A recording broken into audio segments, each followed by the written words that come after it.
기도하겠습니다. 하나님 아버지 감사합니다. 오늘 우리를 또 이 자리에 불러주시고 우리 하나님의 섭리에 대해서 또 이제 마지막 나누게 되었습니다.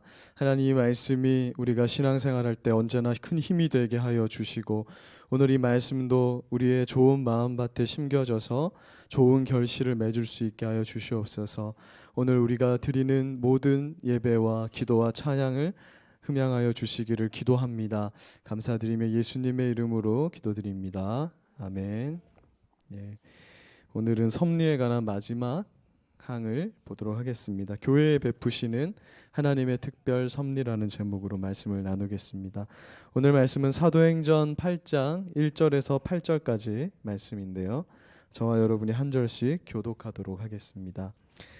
사울은 그가 죽임당함을 마땅히 여기더라. 그날에 예루살렘에 있는 교회에 큰 박해가 있어 사도 외에는 다 유대와 사마리아 모든 땅으로 흩어지니라. 사울이 교회를 진멸할세 각 집에 들어가 남녀를 끌어다가 옥에 넘기니라. 빌립이 사마리아 성에 내려가 그리스도를 백성에게 전파하니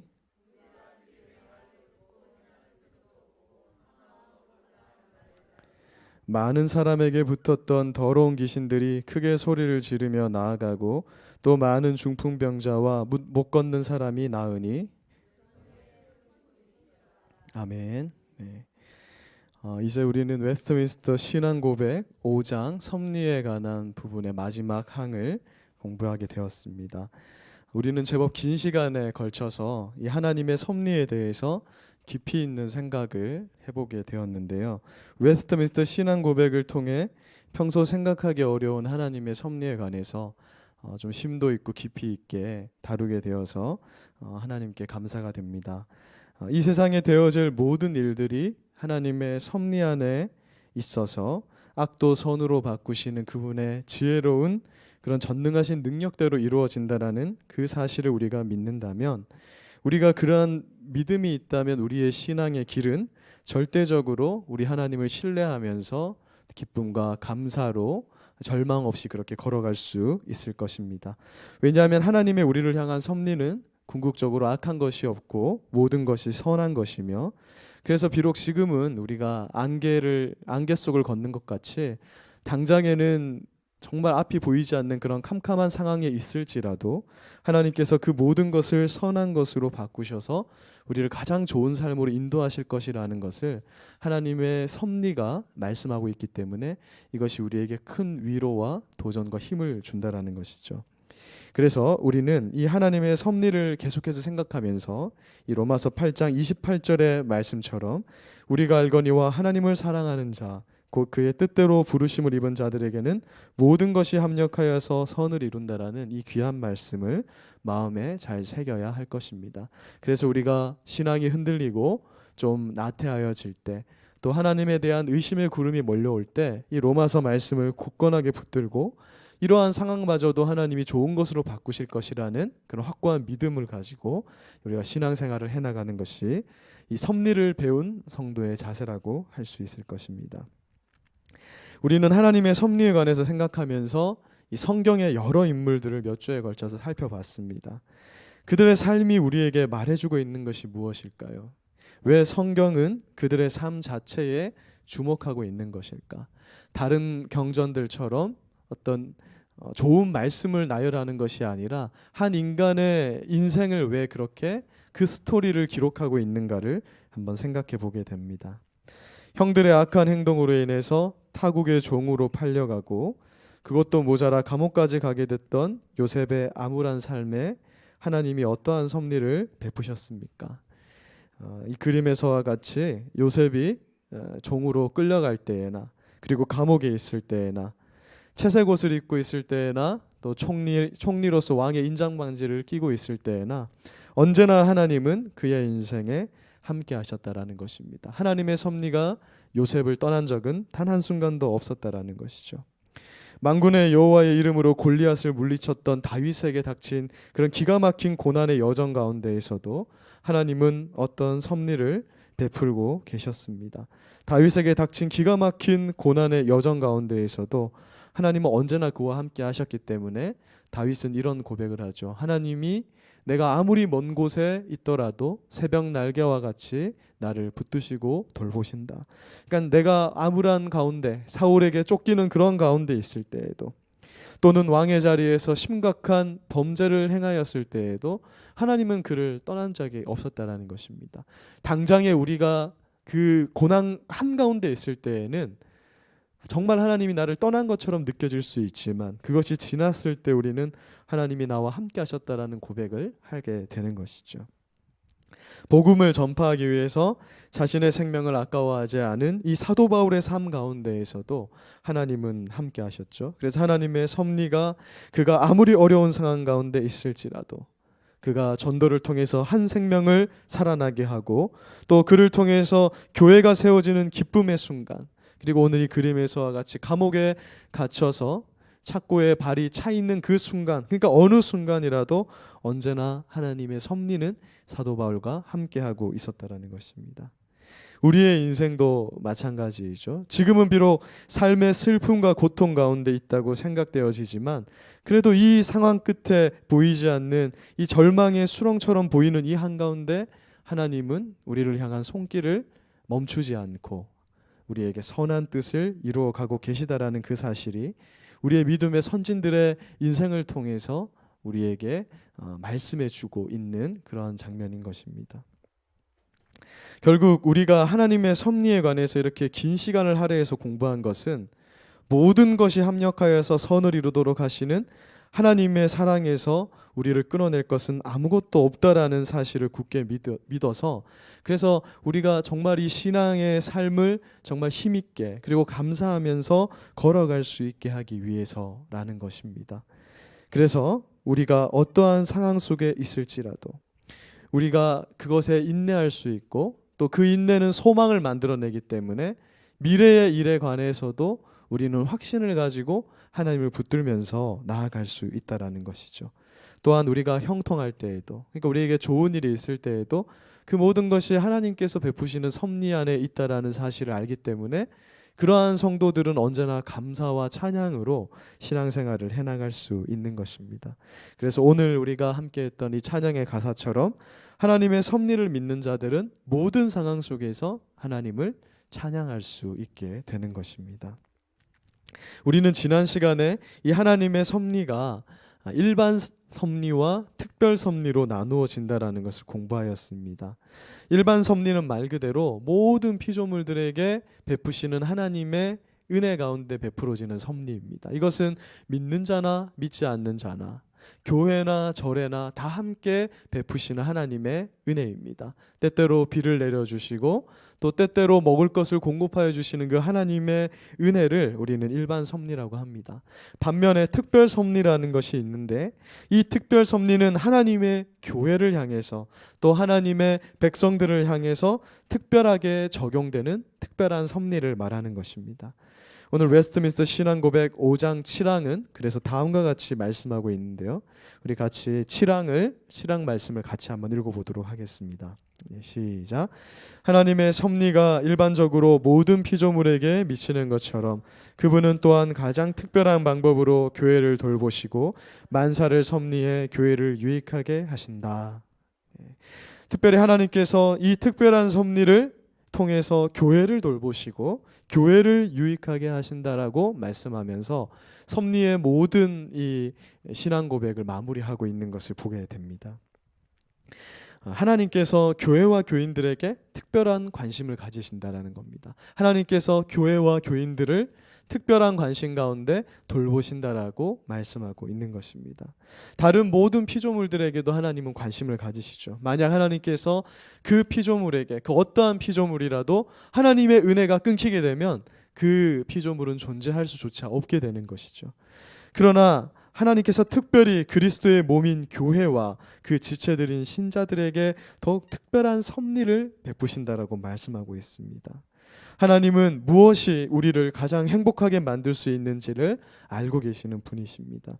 그래서 하나님께서는 교회와 교인들에 일어나는 그 모든 일들, 그것이 좋은 일이든 나쁜 일이든 그 모든 것이 합력하여서 선을 이루도록 그들을 유익하게 하도록 섭리를 베풀고 계시는 것을 볼 수 있습니다.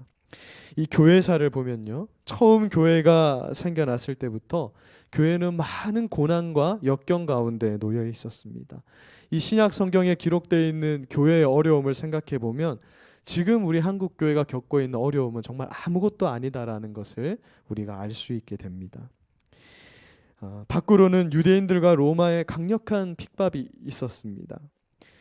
이 교회를 멸하게 하려는 엄청난 세력들이 교회를 잡아먹을 것처럼 그렇게 성난 사자와 같이 그렇게 있었다라는 것이죠. 사도 바울은 자신이 교회를 핍박할 때 그가 어떠한 자였는지를 다음과 같이 소개하면서 당시 교회를 향한 핍박이 얼마나 강력한 것이었는지 간접적으로 우리에게 알려주고 있습니다. 사도행전 8장 3절 말씀을 같이 한번 읽어보겠습니다. 네, 시작.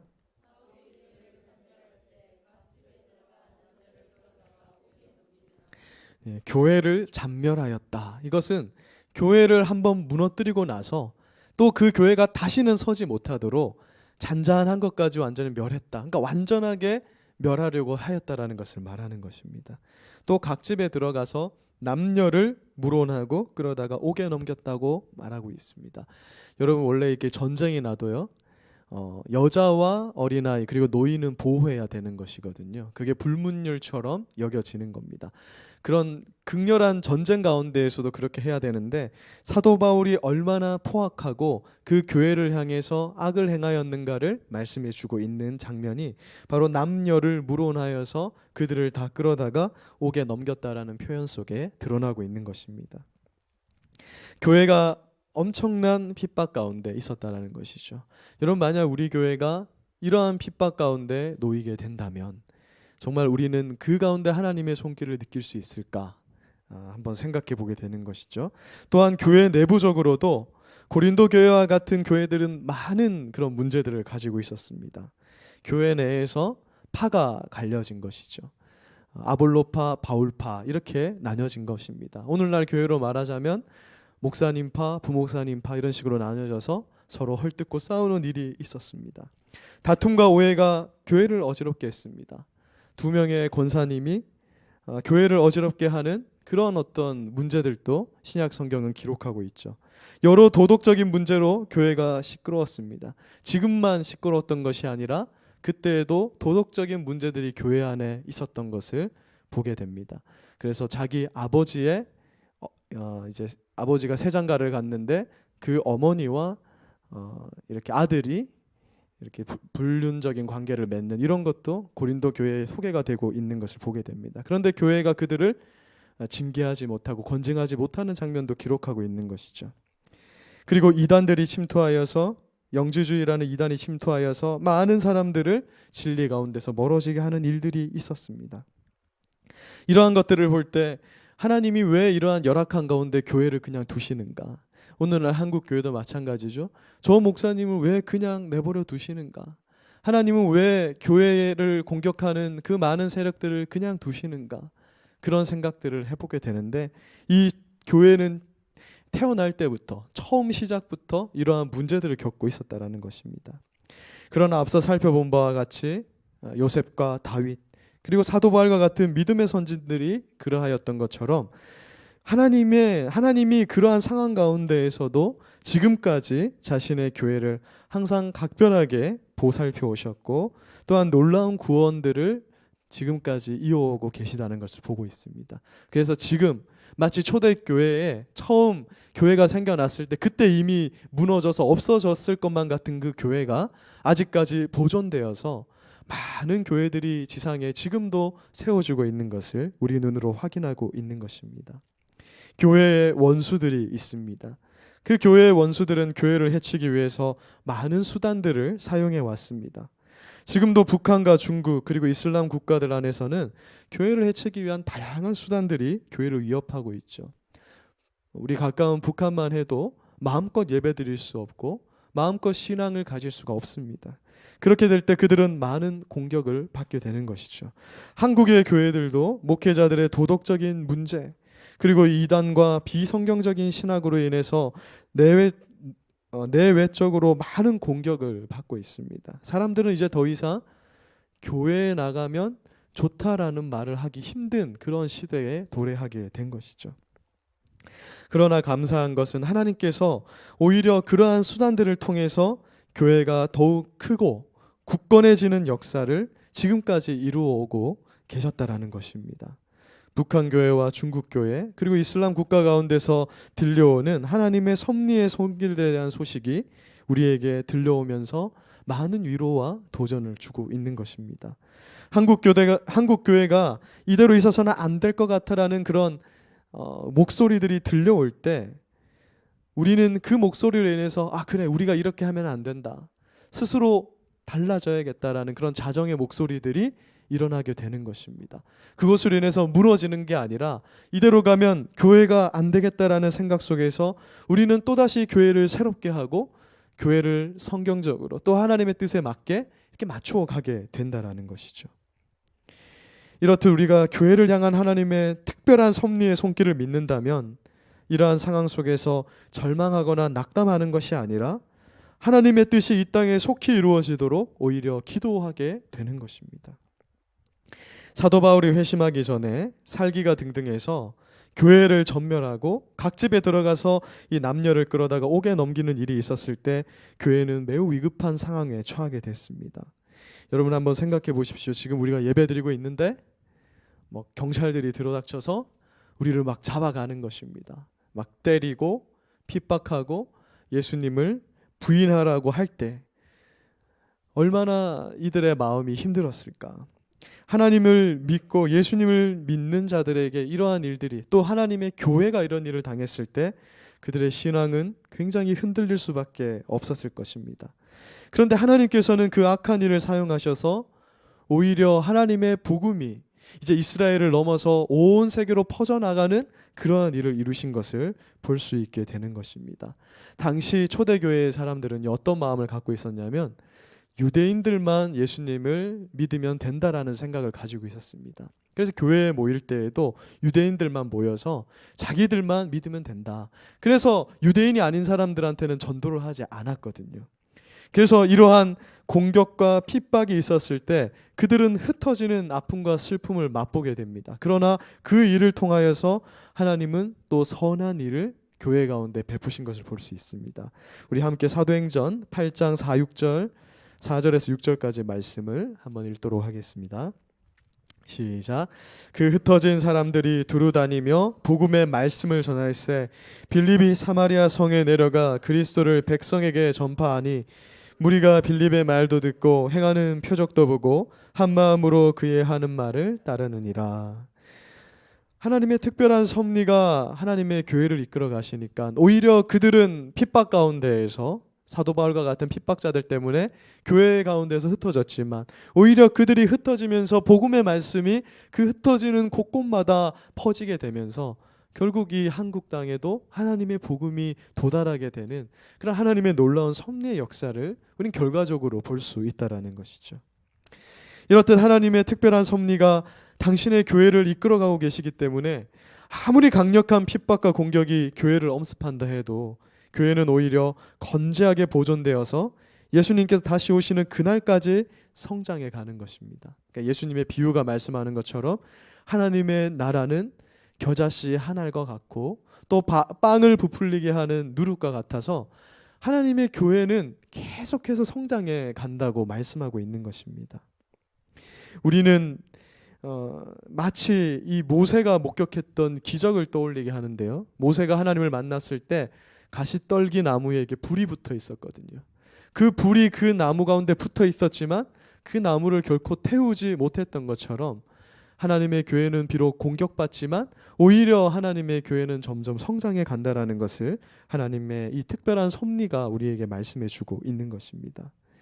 그래서 하나님의 교회는 어떠한 지옥의 권세가 엄습한다 해도 결코 무너지지 않고 점점 자라나서 정말 하나님께서 채우시고자 하는 그 숫자만큼 하나님의 교회는 성장해 가게 된다라는 것입니다.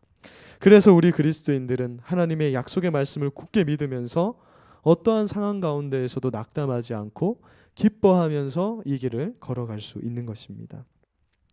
우리는 종종 앞으로 교회가 이 땅에서 완전히 쇠퇴하여서 전멸하게 되면 안 된 어떠한가 이런 생각들을 하게 됩니다. 유럽의 교회들의 소식이 들려오는 것을 보면 정말 그들이 아무도 교회에 나가지 않는 그런 소식들을 접하게 되거든요. 우리 여러분들 중에도 그 영국 축구 좋아하시는 분이 있는지 모르겠는데 그 프리미어 리그라는 게 있어요. 그게 보통 몇 시에 하냐면 주일 오후 12시, 뭐 10시, 12시, 1시 이렇게 합니다.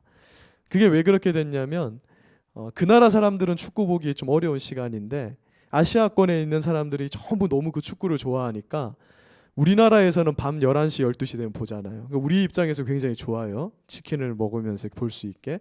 근데 그 사람들이 12시로 옮기면서 많은 젊은 사람들이 안 그래도 교회를 떠나는 마당에 많은 사람들이 그 축구 때문에 교회를 떠나게 되었다라고 합니다. 우리가 그런 얘기를 들을 때 이대로 유럽의 모든 교회가 망하는 것은 아닐까. 미국의 교회도 들려오는 소리를 들어보면 점점 쇠퇴해가는 것 같고 한국 교회도 그러한 모습을 보이는 것 같아 보이는 것입니다. 이럴 때 우리는 심각한 위기감을 느끼게 되는 것이죠. 물론 우리는 이러한 작금의 상황을 놓고 맹렬하게 통회하면서 하나님 앞에 회개하면서 이 위기감을 가지고 기도해야 됩니다. 그리고 정신을 바짝 차려서 이 진정한 복음이 계속해서 수호되어 가도록 우리가 노력해야 되는 것이죠. 온갖 이단 사상과 이 비성경적인 생각들을 교회에서 사라지게 하도록 힘써야 하는 것입니다. 그러나 그럼에도 불구하고 우리가 놓치지 말아야 할 것은 하나님의 특별한 섭리가 이 교회를 감싸고 있다라는 그 사실입니다. 제가 하나님께서 이제 기회를 주셔서 유럽에 있는 그런 교회들을 방문할 기회가 있었습니다. 정말 이제 들은 대로 유럽의 교회가 정말 젊은이들이 없고 망해가는 그런 것처럼 보였어요. 그런데 이제 제가 밤에 이렇게 길을 가는데 어떤 이제 독일에서 어떤 교회가 불이 밝혀져 있고 많은 사람들이 마치 우리 교회가 수요일이나 금요일 날 찬양하고 예배 드리는 것처럼 막 찬양의 소리가 들려오는 거예요. 아니 내가 듣기로는 유럽에 이러한 교회가 없는데 이게 어떻게 된 일인가. 근데 거기 계시는 분이 말하기를 독일에서도 하나님을 믿는 경건한 젊은이들이 있다는 것입니다. 그 사람들이 루터교는 국가와 이렇게 연결되어 있기 때문에 그 목사님들이 다 공무원이거든요. 그 목사님들은 먹고 살 걱정을 할 필요가 없습니다. 그러니까 독일의 목사님은 우리나라로 따지면 7급, 5급 공무원이 되는 거예요. 그러니까 이분들은 전도할 필요도 없고 그래서 맨날 이제 쓸데없는 말도 많이 하게 되는 거죠. 자유신앙. 그러니까 성경을 믿지 않는 사람들도 공무원처럼 목사님을 하는 겁니다. 그런데 그렇게 따로 모여서 예배를 드리는 목사님은 이렇게 별로 사례금을 받지 못하는 거예요. 왜냐하면 이 나라 사람들은 독일 사람들은 이제 세금을 내잖아요. 그럼 그 세금으로 목사님들이 먹고 살기 때문에 교회 우리나라처럼 이렇게 헌금하는 그런 경우들이 그렇게 크지 않아요. 그러니까 그렇다 보니까 정말 힘든 가운데 사역을 하는데 그럼에도 불구하고 그러한 움직임들이 보이고 있다라는 것입니다. 그런 것들을 보면서 우리가 생각하게 되는 것은 뭐냐 하면 하나님의 섭리는 아무리 교회가 어려운 가운데 있어도 언제나 진행되고 있고 어떠한 경우에서도 하나님의 교회는 점점 성장하고 확장되어 간다라는 것입니다. 이 R.C. 스프로울이 성도들을 사로잡고 있는 이러한 생각을 이 엘리야 증후군이라는 그런 표현을 했습니다. 이게 무슨 말이냐면 이 선지자 엘리야가 수백 명의 바알의 선지자들과 이렇게 대결을 펼쳤잖아요. 그때 당시에는 모든 사람이 바알과 아세라라는 이방 신을 섬기는 것처럼 보였단 말이에요. 그래서 엘리야의 입장에서는 열심히 여기에 대항하여서 믿음을 수호하고자 했습니다. 근데 이때 이 갈멜산에서 이게 어떤 장면이냐면 이제 그냥 제단을 쌓아놓고 소를 한 마리 각을 떠서 올려놓는 겁니다. 그리고 하늘에서 누가 불을 내려주는가 대결을 해보자. 그래서 바알을 섬기는 그런 선지자들과 그러니까 바알을 섬기는 450명의 선지자 그리고 이 아세라를 섬기는 400명의 선지자가 합동하여서 거의 1000명에 가까운 선지자들이죠. 걔들이 붙고 엘리야는 혼자서 대결을 하게 되는 것인데 하나님께서 엘리야의 손을 들어주시는 거죠. 엘리야가 기도했을 때 하늘에서 불이 내려와서 저 재물들이 타게 되는 겁니다. 이 능력 대결에서 엘리야는 승리를 거두었어요. 비록 이 온 이스라엘에 하나님 믿는 사람이 자기밖에 없는 것처럼 여겨졌지만 이 일을 통해서 이제 하나님을 믿게 되겠지. 이 이스라엘 백성들이 다시 하나님께로 돌아오겠지 이렇게 생각을 했는데 오히려 이세벨이라는 악녀가 이 엘리야를 오히려 이 일을 통해서 죽이려고 달려들게 되는 것입니다. 그래서 이제 엘리야가 로뎀 나무아를 피하게 되고 도망을 가게 되면서 엘리야가 이런 말을 하게 되는 거죠. 로마서 11장 3절 말씀.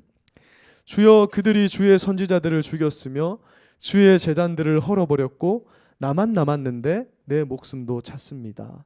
그러니까 엘리야는 지금 혼자 남았다 생각을 하는 거예요. 우리도 교회 같은 교회가 경주선교교회밖에 없는 것처럼 느껴질 수도 있습니다.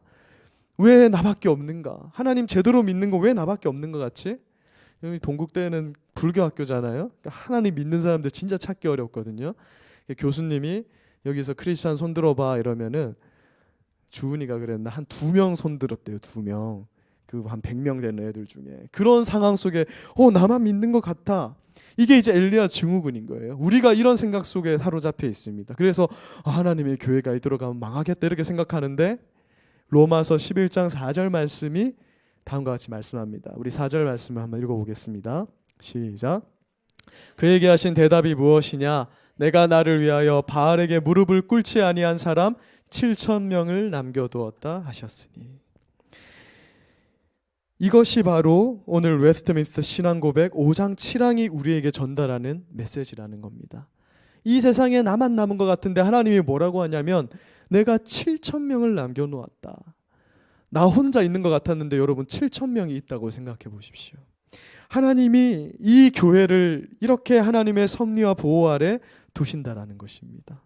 하나님께서 목구름이 짙게 깔려있을 것 같은 이러한 상황 속에 지금 한국교회는 다들 위기라고 그러거든요. 지금 교회가 이대로 가면 어떡하냐. 그런데 그러한 상황 속에서 하나님은 이 7,000을 남겨두시는 것입니다. 비단 엘리야의 스토리만 그런 것이 아니라 구약 성경 전체가 하나님의 이 교회가 겪고 있는 어려움을 말해주고 있어요. 모든 사람이 하나님을 부인하는 것 같아도 하나님께서는 소수의 남은 자들을 두시는 겁니다. 노아를 두셨고 아브라함을 두셨고 이삭을 두시면서 또 야곱을 두시면서 또 이스라엘 백성들을 두시면서 하나님이 이 교회를 보존해 가시는 거예요. 그래서 예수님께서 이 땅에 오실 때까지 교회를 보존하시고 이제 예수님이 오셨을 때 저 하늘의 크고 비밀한 일인 이 교회를 통해서 믿는 자들을 계속해서 모으시는 일을 하시는 겁니다. 그래서 아담의 때로부터 지금까지 하나님의 교회는 계속해서 성장해 가게 되는 것이죠. 우리가 이러한 사실을 믿지 못하면 우리는 언제나 현재의 상황에 실망과 좌절을 경험할 수밖에 없습니다. 이것은 단순히 교회의 차원에서만 아니라 개인의 차원에서도 우리가 하나님의 이 섭리를 믿지 못하면 건전한 신앙생활을 영위해 나가기 어렵습니다. 항상 하나님은 범사에 감사하라고 했는데 모든 일에 감사할 수 있는 것은 하나님의 섭리를 믿지 못할 때에는 불가능한 일이라는 거죠. 우리는 불평과 불만을 할 수밖에 없는 가운데에서 하나님의 섭리를 믿으며 이러한 일들을 해나가게 되는 것입니다. 이제 말씀을 마무리하겠습니다. 함께 지금까지 몇 주간 살펴본 것처럼 하나님의 섭리가 특별히 이제 이 교회를 향하고 있다는 것을 보게 됩니다. 여러분, 교회는 이 세상에서 가장 중요한 기관이죠. 하나님은 교회를 통해서 하나님의 나라를 완성시켜 나가고 있습니다. 그래서 교회를 그리스도의 몸이라고 하는 거예요. 여러분, 예수님이 얼마나 귀하십니까? 그런데 이 교회가 그 예수님처럼 귀하다는 거예요. 머리가 있고 몸이 있는데 여러분, 나는 머리만 귀하니까 이렇게 생각하는 사람 아무도 없잖아요. 생명이 붙어 있는 겁니다. 교회가 그만큼 중요하고 소중한 곳이라는 거죠. 하나님께서 이 교회에 하나님께서 남겨두신 자들을 모아서 예수님이 다시 오실 그날까지 이 교회를 통해서 하나님의 구원의 역사를 이끌어 가시는 거예요. 그래서 우리는 교회를 귀하게 여겨야 됩니다. 하나님의 교회를 위해서 특별한 섭리를 하나님께서 베풀고 계시기 때문에 우리는 교회를 떠나서는 하나님의 은혜를 절대 온전하게 누릴 수 없습니다. 그래서 우리는 교회에 문제가 있지만 교회에 딱 붙어 있는 것이죠. 때로 교회가 악한 원수들의 공격이 있는 것처럼 보일 수 있습니다. 그러나 하나님의 교회는 반석 위에 세워졌다라고 말씀하고 있어요. 그래서 하나님의 교회는 절대 흔들릴 수 없고 지옥의 권세가 이길 수 없습니다. 마태복음 16장 18절에 보면 이제 음부의 권세 이렇게 되어 있거든요. 음부의 권세가 이기지 못한다. 저게 이제 원래는 지옥의 문이라는 뜻이에요. 지옥의 문. 그러니까 지옥의 문이 이길 수 없다. 그러니까 여러분 문은 뭐죠? 남대문, 뭐 수원문 이런 거 하면은 그건 꼭 방어하는 거거든요. 공격을 할 때 방어하는 거예요. 지옥의 문이 이렇게 닫혀 있는 거예요. 그러니까 우리가 생각할 때 마치 교회가 사탄의 공격으로부터 노출돼서 막 화살이 불화살이 날라오는 것처럼 이렇게 보이지만 그게 아니라 오히려 지옥이 문으로 꽝꽝 닫고 있고 교회가 그 지옥의 문을 열고 하나님의 선택된 자들을 잡아서 교회로 이렇게 끄집어내는 겁니다. 그것을 말씀하고 있는 거거든요. 그래서 하나님의 교회는 결국 보존되고 하나님께서 끝까지 하나님의 교회를 승리 가운데 보존하실 것이라는 것을 약속하고 있는 것입니다. 그것이 오늘 웨스트민스터 신앙고백 전체 이 섭리에 관한 말씀을 마치면서 이 교회에 대한 강력한 메시지를 주면서 짧지만 그 말씀으로 마무리를 하고 있는 것입니다. 하나님께서 이 특별한 섭리로 교회를 보호하고 보존하고 계신다는 이 사실을 기억하면서 교회를 사랑하시고 예수님이 다시 오실 그날까지 교회를 통해서 계속해서 신앙의 성장을 이루어 가시는 저와 여러분이 되기를 주님의 이름으로 소망합니다. 제가 기도하고 함께 기도하는 시간 가지겠습니다. 사랑하는 하나님 아버지, 우리가 참 긴 시간 동안 하나님의 섭리에 관해서 배웠습니다. 우리가 이 하나님의 섭리의 말씀을 마음속에 잘 넣어두고 하나님 안에서 정말 하나님께서 이 섭리를 어떠한 가운데에서도 우리 삶 가운데 이끌어 가신다라는 사실을 기억하면서 이 신앙생활을 잘 해나갈 수 있도록 도와주시옵소서. 감사드리며 예수님의 이름으로 기도드립니다. 아멘.